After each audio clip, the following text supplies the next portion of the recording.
नमस्ते छात्रों, हिंदी सुलभ भारती 8वीं कक्षा में आप सभी का स्वागत है। हमारा लेसन पूर्ण विश्राम चालू था, जो कि लेखक को डॉक्टर ने कहा था कि आप 2-4 दिन के लिए कहाँ पे बाहर जाकर आइए। तो इन्होंने जू जाने की तैयारियां शुरू की थी। उनके वाइफ के साथ इन्होंने प्लान बनाया था, तो साथ में क्या क्या लेने जाना है, कि कौन सी चीज़ें ज़रूरी है, गाड़ी की देखभाल कैसी है, वो सारी चीज़ों की इन्होंने लिस्ट ही तैयार कर दी थी। एक दूसरे को सहयोग करके ये दोनों काम कर रहे थे। तो जाने की तैयारियां लगभग हो चुकी थी। इसका पहला पेज हमने देखा था, दूसरा पेज और हमारा वीडियो का भी दूसरा पार्ट आज हम देखने जाएंगे कि सहयोग भावना हमारे जीवन का मूल मंत्र है। ये कह रहे हैं कि सहयोग से ही पूरे काम हो सकते हैं। तो एक दूसरे को ये सहयोग रखते थे।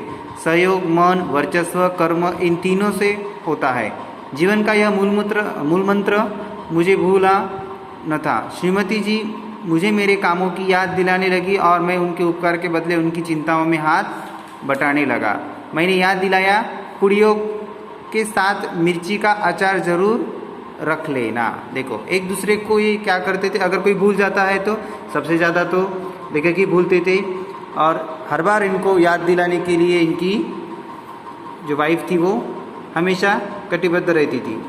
तो श्रीमती जी बोली, अचार तो रख लूँगी, पर तुम भी समाचार पत्र रखना न भूल जाना, मैंने अभी पढ़ा नहीं है। मैं बोला, वह तो मैं रख लूँगा, लेकिन तुम वह गुलबंद न भूल जाना जो हम पिछले साल कश्मीर से ले आए थे। जू पर बड़ी सर्द हवा चलती है। देखो, एक दूसरे का कितना ख्याल रख रहे हैं। एक का एक चीज़ भूल रही है तो दूसरा उसको याद करके दे रहा है। तो वो कह रहे कि मैं अचार तो रख लूँगी, पर तुम समाचार पत्र साथ में रख लेना, क्योंकि मैंने सुबह पढ़ा नहीं है। क्योंकि सुबह 5 बजे ही उठे थे ये दोनों, और लगभग जाने की तैयारी अब तो सब कुछ हो चुकी थी। ऐसे ही एक दूसरे को एक दूसरी चीज़ की याद दिला रहे थे। और तुम कहीं रबर कैप भूल गई तो गजब हो जाएगा। वह तो रख लूँगी, लेकिन कुछ नोट पेपर लिफाफे भी रख लेना, और देखो राइटिंग पैड भी ना भूल जाना। वो जहाँ जा रहे थे वहाँ पे कुछ ना कुछ तो भी अच्छी चीज़ें लिख लेने के लिए राइटिंग पैड लेने के लिए इनकी वाइफ पत्नी इनको बोल रही है। राइटिंग पैड का क्या करोगी? कई दिन से माँ की चिट्ठी आई पड़ी है, जू पर खाली बैठे जवाब भी दे दूंगी, तो यह तो वक्त भी नहीं मिलता। देखो, माँ की समाचार पत्र आ चुका है, माँ की चिट्ठी आई है, पर मैंने उसका जवाब नहीं दिया है, तो वहाँ बैठे बैठे मैं माँ को एक चिट्ठी लिख दूंगी। और सुनो, और ज़रा वे चिट्ठियाँ भी रख लेना जिनके जवाब देने हैं। चिट्ठियाँ ही रह गई तो जवाब किसके दोगे? और सुनो, बिजली के बिल और बीमा के नोटिस आ पड़े हैं, उनका भी भुगतान करना है, उन्हें भी डाल देना। देखो, सारी जो इनकी पेंडिंग कामें थी, जो कुछ भी काम था, वो सारे काम ये अब वहाँ पर जाकर करने वाले हैं। तो एक दूसरे को याद दिलाकर सारे कामों की जो कुछ भी लिस्ट बना रही है, जो वो सारे करने जा रहे हैं। उस दिन तुम धूप का चश्मा भूल गए थे तो सर का दर्द चढ़ गया, इसलिए कहती हूँ छतरी भी रख लेना। देखो, एक दूसरे का कितना ख्याल रख रहे हैं कि उस दिन तुम धूप का चश्मा भूल गए थे, तो इस बार छाता लेना, क्योंकि अगर धूप ज़्यादा रही, क्योंकि सुबह के टाइम पे बहुत सर्द रहती है और दोपहर को ऑटोमेटिकली गर्माहट बढ़ती है, तो छतरी भी हमें रख लेनी चाहिए। अच्छा बाबा, रख लूँगा, और देखा, धूप से बचने की क्रीम भी रख लेना, शाम तक छाले ना पड़ जाए, वहाँ बहुत करारी धूप पड़ती है। अब अपनी वाइफ को ये बोल रहे हैं कि धूप से अगर तुम काली पड़ गई तो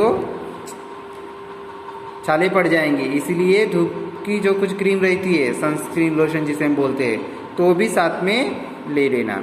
श्रीमती जी कहती तो जा रही थी कि रख लूँगी ऐसे करके दूसरे काम में हाथ ये कर रही थी, लेकिन ढूंढ रही थी नेल कटर, कैंची, ब्रश और सब तो मिल गया था, लेकिन नेल कटर नहीं मिल रहा था, इसलिए बहुत घबराई हुई थी। नेल कटर मिल नहीं रहा था, तो ये बहुत घबरा गई थी। तो लेखक ने कहा, जाने दो नेल कटर, बाकी सब चीज़ें तो रख लो। इधर मैं अपने लिए नया अखबार और कुछ ऐसी किताबें थैले में भर रहा था जो बहुत दिनों से समालोचना के लिए आई थी, और सोचता था कि फुर्सत से समालोचना कर दूंगा। देखो, कि बहुत सारी किताबें थी इनके पास आई वाली, तो उनका समालोचन यानी पूरा अवलोकन करना था। आखिर 3 किताबें थैले में झोंक ली। कई दिनों से कविता करने की भी धुन सवार हुई थी। उनकी कई कतरनी इधर उधर बिखरी पड़ी थी, उन्हें भी जमा किया। सोचा काव्य प्रेरणा के लिए जूह से अच्छी जगह और कौन सी मिलेगी। देखो उनको कविता का भी शौक था, तो ये कह रहे हैं कि मैं वहाँ पे काव्य भी करूँगा। तो जो कुछ भी कतरे काट कर इन्होंने रखी थी तो वो भी साथ में ये ले जाने वाले। दूसरा पेज हमारा 21वां पेज चालू। अब आखिर कई अटैची, कई थैले, कई झोले भरकर हम जुहू पहुँचे। देखो अब इतना सारा होने के बाद ये जुहू पर जा पहुँचे। 5-7 मिनट तो हम स्वप्न लोक में विचरते रहे। 5-7 मिनट मानो ये सपने में ही थे। हम समुद्र में नहाने को चल पड़े। समुद्र तट पर और लोग भी नहा रहे थे। एक ऊंची लहर ने आकर हम दोनों को ढक लिया। लहर की उस थपेट से न जाने श्रीमती जी के मस्तिष्क में क्या नई स्फूर्ति आ गई कि उन्होंने मुझसे पूछा, तुम्हें याद है बरामदे की खिड़की को तुमने अंदर से बंद कर दिया, बरामदे की खिड़की को तुमने बंद कर दिया था या नहीं। मैं कह उठा, मुझे तो कुछ याद नहीं पड़ता।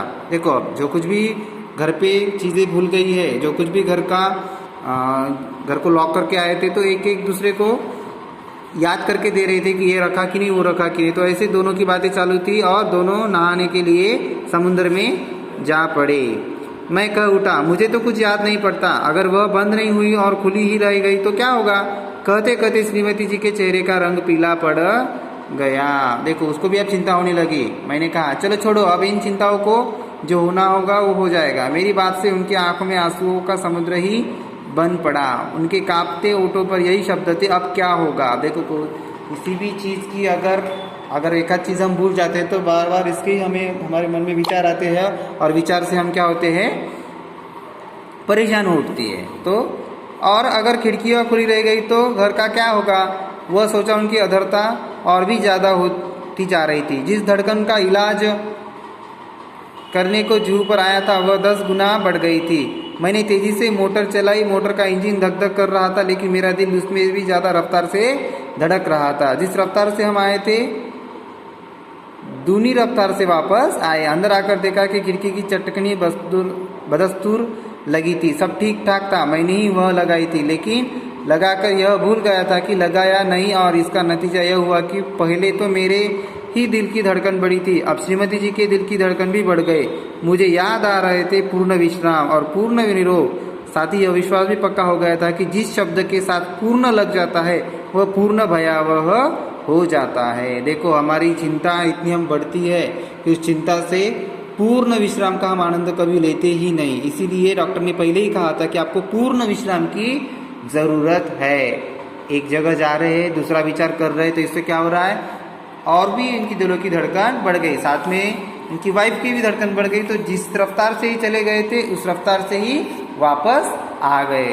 देखो बच्चों, ये लेसन इस लेसन से हमें यही सीख मिलती है कि हमें जीवन में चिंता नहीं करनी चाहिए।